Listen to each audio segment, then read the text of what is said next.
नमस्कार दोस्तों।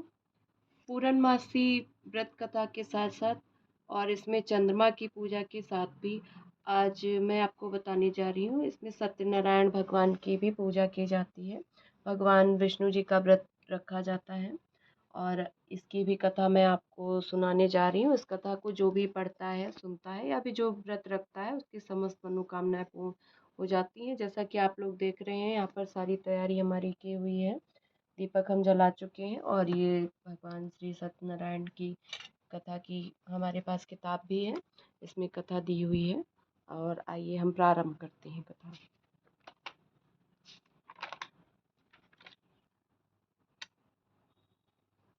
सत्यनारायण व्रत कथा में आप 11 या 21 दीपक का संकल्प लेकर 11 या 21 दीपक भी जला सकते हैं। और सत्यनारायण व्रत कथा में 5 अध्याय होते हैं, जिसमें कि हर एक अध्याय के बाद आप शंख बजाना जरूरी होता है। इसमें आप शंख भी बजा सकते हैं। चलिए हम कथा प्रारंभ करते हैं। एक समय की बात है, नैमिषारण्य क्षेत्र में सूत जी से वार्ता में पूछने लगे, तब करके या व्रत करके ऐसा कोई मनोवांछित फल मिले जो आप मुझे बताइए। तो सूत जी ने कहा, हे ऋषियों, नारद मुनि ने एक समय भगवान से पूछा था, वही इतिहास हम तुमसे कहते हैं, उसे ध्यान से सुनो। एक समय नारद जी पराये भले की इच्छा करके अनेक लोकों में भ्रमण करके मनुष्य लोक में पधारे। वहां नारद मुनि आकर देखते हैं कि अनेक प्रकार की योनियों में उत्पन्न हुए अनेक मनुष्य दुख भोग रहे हैं। नारद जी ने अपने मन में विचार करके विष्णु लोक को गमन किया, जहाँ शुक्ल वर्ण वाले चारों भुजाओं में शंख चक्र गदा पद्म धारण कर माला पहने हैं, ऐसे भगवान के नारद जी ने दर्शन किए। ऐसे देवों के देव श्री भगवान की स्तुति नारद करने लगे। नारद जी बोले, वाणी और मन से आपके रूप को मैं नहीं जानता हूँ। आपकी अनंत शक्ति है। यदि आदिमन से आप रहित है, सब गुणों से रहित और फिर भी सब गुणों की खान हो, सबके आदि कारण भक्तों के भय को दूर करने वाले, ऐसे आपको नमस्कार है। ऐसे नारद मुनि की स्तुति सुन के श्री भगवान नारद जी से बोले कि तुम किस काम के लिए आए हो, सो हमसे कहो। तब नारद जी बोले कि हे भगवान, वह सब मनोरथ जिसके हेतु आपके समीप आया हूँ, सो कहता हूँ कि मनुष्य लोक में अनेक प्रकार के क्लेशों से मुक्त हुए अनेक प्रकार की योनियों में उत्पन्न हुए जीव पाप कर्मों से दुख पा रहे हैं। हे नाथ, उनके हेतु कोई छोटा उपाय बताओ जिससे उनके पाप दूर हो जाएं। आपकी मुझ पर अति कृपा होगी। तब श्री भगवान बोले कि हे नारद, जो संसार के मनुष्य सब पापों से छूट जाए, वह मैं कहता हूँ। यह कैसा व्रत है, स्वर्गलोक और मनुष्य लोक में दुर्लभ है। तुम्हारे इस व्रत को हम कहते हैं, सुनो। जो मनुष्य श्री सत्यनारायण का व्रत विधान पूर्वक करते हैं, वह यह सुख भोग कर अंत समय वैकुंठ लोक को प्राप्त होते हैं। भगवान के ऐसे वचन सुन के नारद मुनि फिर बोले कि सत्यनारायण के व्रत का क्या फल होता है, क्या विधान है, तथा सबसे प्रथम इस व्रत को किसने किया, यह सब बताइए विस्तार से। तब भगवान बोले कि यह व्रत दुख शोकादि को दूर करता है, अन्न धन बढ़ाता है, सौभाग्य संतान धन को देने वाला है, सदा विजय प्राप्त होती है। जिस किसी भी से प्रेम करे, भाई बंधु सहित धर्म में तत्पर हो, विपन्न को बुलाए, सायकाल में श्री सत्यदेव का पूजन करे,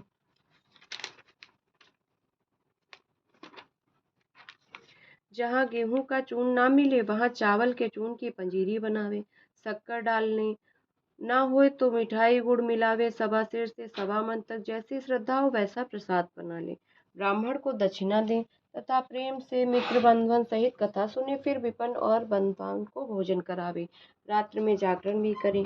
जब कथा सुन के मनुष्य अपने अपने घर जाए तो रास्ते में सत्यदेव का ध्यान करते जाएं। ऐसे पूजन करते हैं तो उनकी मनोकामना पूर्ण होती है। पृथ्वी पर कलयुग में खासतौर से यह छोटा सा उपाय बड़े फल देने वाला है। सूत जी बोले, हे ऋषियों, पहले जिसने यह व्रत किया सुनो। काशीपुर में सतानंद नाम का एक निर्धन ब्राह्मण रहता था। वह सतानंद इस पृथ्वी पर भूख और प्यास से व्याकुल होकर नित्य ही घूमता रहता था। तब ऐसे दुखी वह सतानंद इस पृथ्वी पर भूख और प्यास से व्याकुल होकर नित्य ही घूमता रहता था।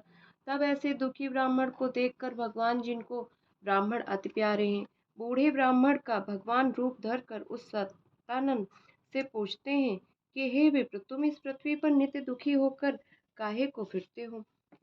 उसके सुनने की इच्छा है, अतः आप बताएं। तब सतानंद बोले कि महाराज, हम जात के ब्राह्मण हैं और अति दरिद्र हैं। भिक्षा के अर्थ नित्य ही इस पृथ्वी पर घूमते रहते हैं। कंटेम्प्लेटर, हे नाथ, दुख दूर करने का उपाय जो आप जानते हो, सो कृपा करके मुझसे कहो। तब बूढ़े भगवान बोले कि सत्यदेव भगवान का पूजन करो, वही तुम्हारी मनोकामना पूर्ण करेंगे। हे ब्राह्मण, तुम सत्यदेव भगवान का पूजन करो, उसी से मनुष्य दुख से छूट के मुक्ति को प्राप्त होता है। ऐसे व्रत का विधान सतानंद को समझाए भगवान अंतर ध्यान हो गए।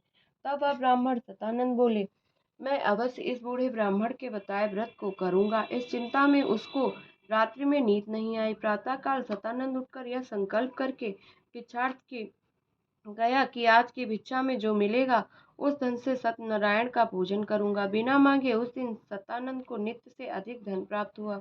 उससे बांधवन सहित श्री सत्यनारायण का पूजन करने लगा। इस व्रत के प्रभाव से दुख से छूट सुंदर संपत्ति दिन दिन बढ़ने लगे और यही व्रत के प्रभाव से वह सब ब्राह्मणों में श्रेष्ठ समझा जाने लगा। फिर सतानंद सत्यनारायण व्रत को हर महीना करने लगा। अंत में सब पापों से छूट मोक्ष गति को प्राप्त हुआ। ऋषियों, जो सत्यदेव के व्रत को इस पृथ्वी पर करते हैं उनके समस्त पाप नष्ट हो जाते हैं। ऐसे श्री भगवान नारद जी से कहते हुए, हे द्विजो, यह व्रत मैंने वर्णन किया। तब फिर ऋषवर बोले कि सतानंद के बाद फिर किसने यह व्रत किया, उसे सुनने को हमारी इच्छा है, अतः आप आगे कहोगे। सूत जी बोले, हे मुनिजनों, सतानंद विस्तार पूर्वक इस व्रत कथा को कहने लगा। एक समय सतानंद अपने बांधवन सहित सत्यदेव भगवान का पूजन कर रहे थे। उसी समय एक लकड़हारा लकड़ियों को द्वार पर रखकर वह ब्राह्मण के घर में आया। प्यास से उसकी आत्मा व्याकुल हो रही थी। वहां सतानंद का पूजन करना देख प्रणाम करके पूछने लगा कि महाराज, तुम किसका पूजन करते हो और इसके करने से क्या फल प्राप्त होता है? कृपया विस्तार सहित हमसे कहो। सतानंद बोले कि सत्यनारायण का व्रत है, इसके करने से सब मनोरथ सिद्ध होते हैं। इसी के प्रताप से हमारे धन धान हुआ है। इस व्रत के प्रभाव को सुनकर लकड़हारा प्रसाद खा के जल पीकर नगर को चला गया। सत्यनारायण का ध्यान करके मन में विचार करने लगा कि लकड़ियों को बेचकर जो धन मिलेगा उसी धन से भगवान आपका पूजन करूंगा। ऐसे मन में विचार कर लकड़ियों को सिर पर रखकर चलने लगा। एक रमणीक नगर जहाँ धनवान बसते थे, वहां उसको लकड़ियों का दूना मोल उसको उस दिन मिल गया। प्रसन्न हृदय से सुंदर केला की फली, शक्कर, घी, गेहूं का चूर्ण और पूजन की सामग्री लेकर भाई बंधुओं सहित श्री सत्यनारायण के पूजन को करने लगा।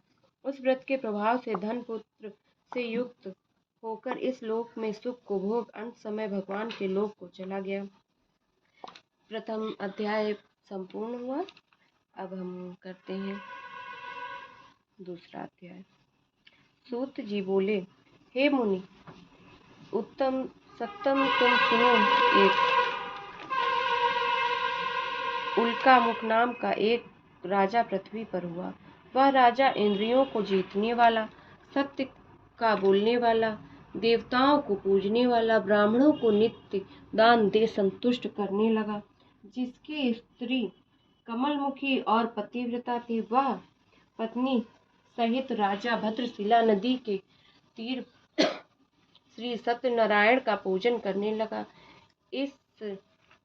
इसी समय में साधु नामक वैश्य वाणिज्य के अर्थ रत्न भर के नाव में आया। नाव को नदी के किनारे खड़ी कर राजा से विनय पूर्वक पूछने लगा, साधु, हे राजन, तुम इस भक्त सहित किस देवता का पूजन कर रहे हो? इसका संपूर्ण विधान मुझसे कहो। राजा बोले, हे साधु, अतुल तेज वाले जो भगवान हैं उनका पूजन हम कर रहे हैं। मित्रों के संग में यह व्रत पुत्र आदि सब कामना पूरी करता है। राजा के वचन सुन वैसे बड़े आदर से बोला, हे राजन, यह आप मुझसे कहो, आप बताएंगे वह सब कौन करेगा? मेरे भी संतान नहीं है। इस व्रत से निश्चय मेरे संतान होगी। तब पीछे से लौट कर वह आनंदित होकर घर पर आया। उसने संतान देने वाला व्रत अपनी पत्नी से बताया और कहा कि व्रत मैं तब करूंगा जब मेरे संतान होगी। इस प्रकार वह साधु अपनी लीलावती से कहकर चुप हो गया। एक दिन उसकी पतिव्रता स्त्री लीलावती पति सहित आनंदित सांसारिक लोगों की तरह स्त्री सत्यनारायण की कृपा से गर्भवती होती है। 10वें मास में उसके गर्भ से कन्या रत्न उत्पन्न हुई तथा शुक्ल पक्ष के चंद्रमा की भांति वह दिनों दिन बढ़ने लगी। उसका नामकरण हुआ और कलावती नाम रखा। एक दिन लीलावती अपने पति से बड़े मधुर वचनों में कहने लगी, हे स्वामी, आप पहले संकल्प किया हुआ व्रत क्यों नहीं करते? साधु वैश्य बोला कि हे प्रिय, इस व्रत को इसके विवाह के समय करेंगे। इस प्रकार अपनी स्त्री से कहकर अन्य नगरों को चला गया। पीछे वह कलावती कन्या पिता के घर में बढ़ने लगी। वापस आने पर उस साधु वैश्य ने कहा, कन्या को अपनी सखियों के साथ देखा तो उसने सलाह कर अपने दूत को कन्या के लिए वर ढूंढने भेजा। कन्या के विवाह के लिए सुंदर वर ढूंढने को साधु की आज्ञा पाए दूत कांचनपुर नगर को गए। वहां सुंदर गुण वाले वैश्य पुत्र को देखा जो सब भांति से श्रेष्ठ था। उसका विवाह ठहराए। फिर विधि विधान से उस साधु ने अपनी कन्या का विवाह खूब दान दहेज देकर किया। भाग्य विडंबना से विवाह में श्री भगवान का पूजन न किया, तब तो सत्यदेव भगवान रुष्ट हो गए। विवाह के बाद शीघ्र ही साधु वैश्य ने अपने दामाद को संग लेके व्यापार हेतु विदेश यात्रा की। फिर क्या, साधु दामाद सहित व्यापार के अर्थ रत्नासार नगर जो समुद्र के किनारे है वहां गया। वे दोनों वैश्य चंद्रकेतु राजा के राज्य में गए। उस ही समय सत्यनारायण ने उनकी भ्रष्ट प्रतिज्ञा देख श्राप दिया कि तुमको यहाँ दुख प्राप्त होगा। एक दिन भगवान की इच्छा से मायावी चोर राजा का धन चुराकर जहाँ उन दोनों वैश्य की नाव खड़ी थी उसमें रख आए। उसने पीछे से चोरों ने दो दूतों को दौड़ते देख भय से धन वहीं पर पटक कर भाग गए। तब राजा के दूत राजा का धन देख उन दोनों ससुर जमाई को बांध राजा के समीप लाए। आनंद से दौड़ राजा के पास जाके कहने लगे कि हे राजन, यह दो चोर हम धन सहित पकड़ कर लाए हैं। आप देख जैसी आपके विचार में आवे वैसी आज्ञा दें। राजा की आज्ञा से झटपट दोनों को बांध बिना विचारे जेल खाने भेज दिया। सत्यनारायण की माया से उन वैश्यों की बात किसी ने न सुनी। राजा ने उनका धन कोष में जमा कर लिया। सत्यनारायण के साथ से उनकी स्त्री अति दुखी हुई। घर में जो धन था वह सब चोर चोरी करके ले गए। आदि व्याधि कहिए अग्नि लगी। राजा ने दंड दिया, चोरी हुई और अन्न की चिंता। भूख प्यास से व्याकुल हो दोनों स्त्री भीख मांगने लगी। लक्ष्मी के सुत एक दिन कलावती भूख से व्याकुल हो एक ब्राह्मण के घर गई। वहां उसने सत्यनारायण के पूजन को होते देखा। वहां प्रसाद पाकर कथा सुन वरदान मांग रात्रि में घर आई।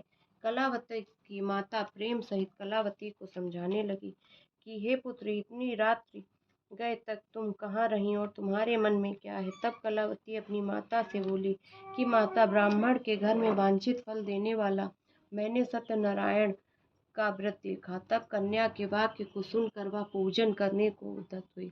इन दोनों स्त्रियों ने भगवान के पूजन को उस रात्रि में पास पड़ोसिन को बुलाए व्रत किया और वरदान मांगा कि हमारे पति दामाद सहित कुशल पूर्वक घर आए। मेरे पति और दामाद के अपराध क्षमा करो।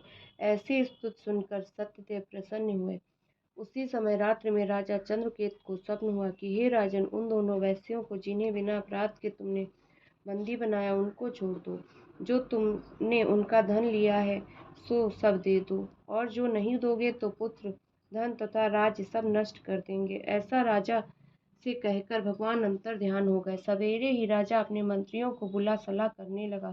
सभा के बीच में स्वप्न का विचार करने लगे तो सब लोग शीघ्र ही उन वैश्यों को छोड़ देने की सलाह देने लगे। रामाज्ञा सुनकर दूत कारागार से उन दोनों वैश्यों को राजा के सम्मुख लाए। आते ही राजा ने उन वैश्यों की हथकड़ी बेड़ी कटवा दी। चंद्रकेतु राजा को बारंबार वह दोनों वैश्य प्रणाम करने लगे और डरते जाते हैं कि पहले बिना विचारे राजा ने हमको ऐसा दंड दिया। राजा उनको भयभीत देख बड़े प्रेम से समझाने लगे, हे भाई, देवयोग से तुमको बड़ा दुख मिला, अब तुम हमसे भय मत करो। ऐसा कह राजा ने उनकी बेड़ी कटवाई, नाव से बाल कटवाए। राजा ने उन दोनों को वस्त्र आभूषण दिए, प्रसन्न कर सम्मुख बुलाया और मीठे वचनों से संतुष्ट किया। राजा ने उन दोनों का धन नाव में भरवा दिया और दोनों वैश्यों को आज्ञा दी कि कुशल पूर्वक अब तुम अपने घर की यात्रा करो। राजा को प्रणाम करके प्रसन्नता पूर्वक दोनों वैश्यों ने अपने घर की राह ली। द्वितीय जो है अध्याय समाप्त हुआ। अब हम शुरू करते हैं तीसरा अध्याय। सूत जी बोले, हे ऋषियों, जब साधु अपने देश की ओर मंगल पूर्वक ब्राह्मणों को दक्षिणा देकर चला, तब थोड़ी दूर नाव चली तो सत्यनारायण दंडी का भेष रख साधु से कहने लगे, हे साधु, तुम्हारी नाव में क्या भरा है? तब वे महाजन धन पाकर मतवारे हो रहे हैं, तो भगवान को धक्का देकर कहने लगे कि हमारी नाव में रुपया पैसा नहीं है, इसकी इच्छा करके तुम यहाँ आए हो। मेरी नाव में लत्ता पत्ता भरे हैं। इस प्रकार उसके निठुर वचन सुन दंडी रूप भगवान कहने लगे कि तेरे वचन तुझे सत्य हो। ऐसा कह के वहां से थोड़ी दूर समुद्र के तीर जाकर दंडी रूप भगवान बैठ गए। दंडी को गया समझ साधु ने नित्य कर्म स्नान भोजन आदि दे नाव स्थिर की। इतने में जब नाव के ऊपर नाव उठी, देख साधु बड़े विस्मय में पड़ गया। लत्ता पत्ता देख साधु मूर्छा खाकर पृथ्वी पर गिर गया। तब उसका जमाता कहने लगा कि शोक क्यों करते हो? यह तो दंडी महाराज ने श्राप दिया है। सिवाय दंडी के किसी और में सामर्थ्य नहीं जो इस श्राप को मिट सके। साधु जमात के वचन को सुन दंडी की खोज में चला और दूर से ही दंडी को प्रणाम कर कहने लगा। साधु दंडी से बोला कि मैंने बिना जाने आपसे कहा है, तो मेरे अपराध को क्षमा करें। ऐसे कह महाशोक से दुखित होने लगा। तब दयालु दंडी बोले, रोवे मत, तुम हमारी पूजा से बहिर्मुख है। भगवान कहते हैं कि दुष्ट बुद्धि, तू हमारी पूजा से बहिर्मुख है। तब साधु भगवान की स्तुति करने लगा। साधु बोले, हे भगवान, आपकी माया से ब्रह्मा आदि तीनों लोग 33 कोटि देवता मोहित हैं और आपके गुण को नहीं जानते। मैं मूढ़ हूँ, आपकी माया में मोहित होकर आपको कौन जान सका। अब आपका पूजन विधि विधान से करूँगा। मनवांच सत्यदेव की कृपा से मनोकामना पूर्ण हुई। कह करके हर्ष से विधिपूर्वक पूजा कर सत्य देव का प्रसाद पाकर आनंद से नाव को लेकर अपने देश को चला। साधु अपने जमात से कहने लगा कि देखो, अपना रत्नासार पुर दिखने लगा है। इस प्रकार धन के रक्षक दूत घर पर खबर करने के लिए भेज गए। वह दूत नगर में जाकर उनकी स्त्रियों से हाथ जोड़कर कहने लगा, नगर के समीप ही जमात सहित साधु आए हैं और बहुत सा धन लाए हैं। दूत के ऐसे वचन सुन लीलावती अपनी पुत्री कलावती से कहने लगी, मैं तो पूजा कर प्रसाद पा चुकी हूँ, तुम भी पूजन कर प्रसाद पाकर आओ। कलावती जल्दी से व्रत को समाप्त करके अपने पति और पिता के दर्शन को चल दी। प्रसाद को त्याग जल्दी से अपने पति के दर्शन को कलावती चली गई, जिसके कारण सत्यदेव भगवान रुष्ट हो गए और उसके पति को नौका तथा धन सहित जल में डुबो दिया। वहां कलावती ने अपने पति को नहीं देखा। लीलावती अति शोक से व्याकुल हो धरती पर गिर पड़ी। नौका जल में डूबी जान कन्या को रोती देख मन में डर साधु बोले, यह क्या आश्चर्य हुआ। मल्ला लोग भी इसी प्रकार चिंता करने लगे। लीलावती कन्या को दुख से व्याकुल देख अति दुखी हुई और अपने पति से बोली, नाव सहित जमात कहाँ गई? ना जाने किस देवता के अपराध से यह दुख प्राप्त हुआ है। सत्यदेव के प्रभाव को कौन जान सकता है। ऐसा कहकर लीलावती और साधु सब लोग रुदन करने लगे। लीलावती पुत्री को गोदी में ले विलाप कर रही है। सत्यदेव के प्रभाव को कौन जान सकता है। ऐसा कहकर लीलावती और साधु सब लोग रुदन करने लगे। लीलावती पुत्री को गोदी में ले विलाप कर रही है। कलावती कहती है कि पति की खड़ाऊ लेके मैं सती हो जाऊंगी। पुत्री का यह चरित्र देख उसके माता पिता बड़े भयभीत हुए।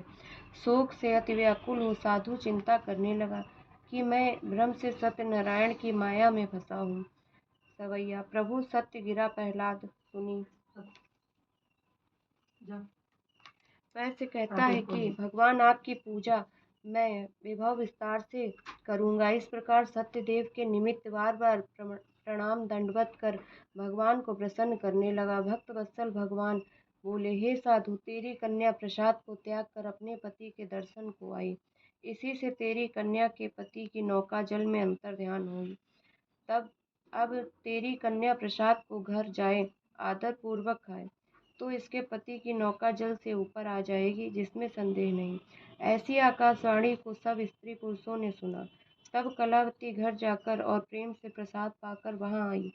अपनी नौका को जल के ऊपर देख निज पति के दर्शन कर अति प्रसन्न हुई।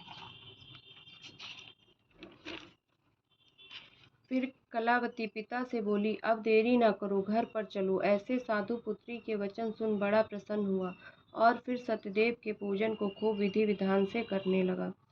साधु धन लेकर बांधवों सहित अपने घर में आया। फिर तो हर पूर्णिमा और संक्रांति को सत्यनारायण का पूजन करने लगा। इस लोक में सुख भोग अंत समय वैकुंठ लोक को गया। चौथा अध्याय संपन्न। एक समय राजा ने सत्यदेव के प्रसाद को त्याग दिया। इधर से सूत जी बोले, हे मुनियों, एक तुंगध्वज नामक राजा पृथ्वी पर हुआ, जो प्रजा का पुत्रवत पालन करने वाला था। एक समय राजा ने सत्यदेव के प्रसाद को त्याग दिया, जिसके प्रभाव से जो उसको दुख हुआ उसको सुनो। एक समय राजा शिकार को वन में गया। बहुतेरे पशु पक्षी मारकर एक बरगद के नीचे आकर बैठा, जहाँ पर गोपगण सत्यदेव का पूजन अपने भाई बांधव सहित भक्ति से कर रहे थे। राजा अभिमान से ना तो जहाँ भगवान का पूजन होता था वहां गया और ना ईश्वर को प्रणाम ही किया। गोपालगण पूजन कर चुके थे। तब पहले राजा को प्रसाद लाकर देने लगे। गोपाल फिर आपस में प्रसाद पाकर तृप्त हुए और राजा प्रसाद को त्याग कर दुख को प्राप्त हुआ।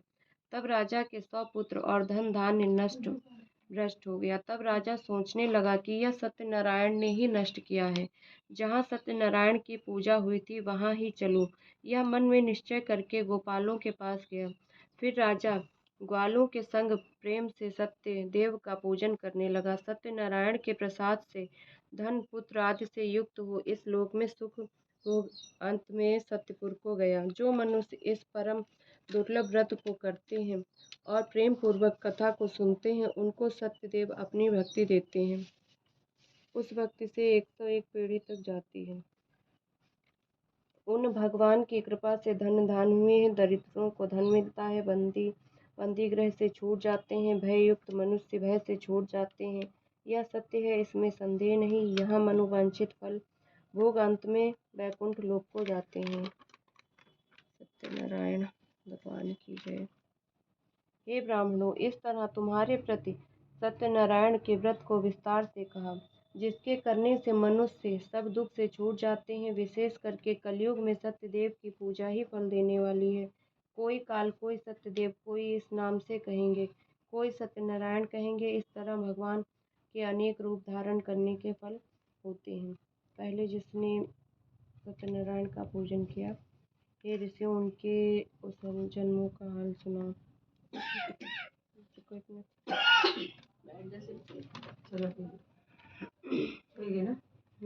अति ही बुद्धिमान सतानंद दूसरे जन्म में सुदामा ब्राह्मण हुआ और श्री कृष्ण भगवान द्वारा मुक्ति को प्राप्त हुआ। लकड़हारा दूसरे जन्म में गुहराज भीलों का राजा श्री रामचंद्र जी की भक्ति को प्राप्त हुआ। वो उल्का मुख राजा थे। वह दूसरे जन्म में राजा दशरथ हुए और श्री रामचंद्र को प्राप्त कर वैकुंठ को गए। धर्मात्मा साधु दूसरे जन्म में मोर ध्वज राजा हुए, जिसका श्री कृष्ण भगवान ने ब्राह्मण और अर्जुन ने सिंह का रूप धारण करके परीक्षा की। राजा अपने पुत्र का शरीर आरे से चिरवा कर साधुओं के लिए देने लगा। उस सत्य के कारण वह मुक्ति को प्राप्त हुआ।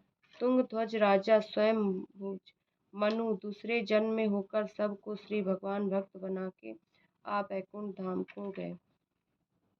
5वां अध्याय संपन्न।